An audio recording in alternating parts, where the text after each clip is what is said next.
Cosette. My name is Marius, bon merci. And mine's Cosette.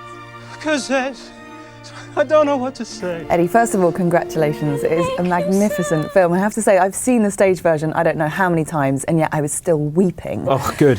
Good, bad, good. I hope that's good. No, weeping in a good way. Now, I know this has been a very long journey for you. When did you first see Les Mis? I first saw Les Mis when I was about 7 or 8 years old. I was taken by my mum and dad, and I think it was the first play I ever saw. And I wanted to be Gavroche, who is this street urchin in the film. He seemingly is the sort of puppeteer of all of Paris. He kind of runs the show without any of the adults realising it, and as a kid I sort of dreamt of that. He also had dens, yeah, he was a bit of a rock star, so I kind of wanted to be him, basically. And I came home and it was one of those horrible stories of family holidays with my elder brother and I singing Hugh Jackman's part and Russell Crowe's part in the back of cars and irritating my parents. Yeah. And now here we are, Yeah. Les Misérables, the movie. Yeah, the movie. How does it feel?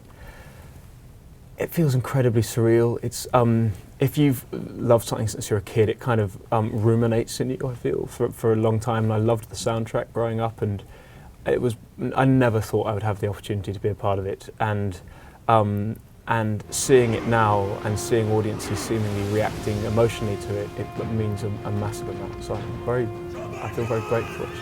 And it's incredibly interesting what Tom Hooper's decided to do with this musical, with the movie version of it, because you're all singing live. Yeah. I mean, that is a radical approach to how you would make a musical movie, is it? Yeah, I mean, I think that it's been done in moments in musicals before, but certainly this idea of having an earpiece in our ear and an electric pianist, a guy off set who was playing silently on the electric piano but fed into our ear, which meant that we had control of the song. So we could slow down, we could speed up, we could change, we could take a pause, we could take a breath.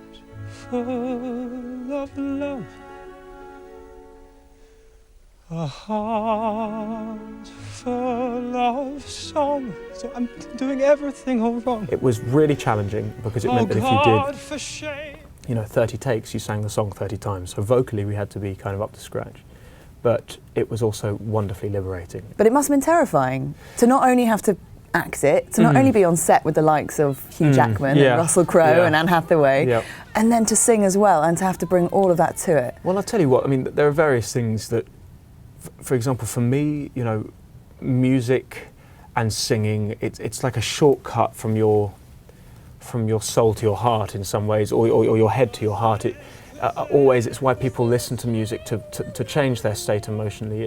And so in some ways we were very lucky to be able to use that. Often on film sets you'll see actors walk around with their iPods in, listening to music to get them in the mood. Do you ever do that? I have been known to do that, yeah. Do you listen to Les Mis when you're doing it? On this one I didn't have an option. So but what's lovely is you hear this music playing, and so it takes you to an emotional state. Who was that girl? Cosette. And yet with you my world has started. I worked with a guy called Mark Malin for 4 months, literally changing the musculature in my throat. And often it was sort of tongue exercises and weird.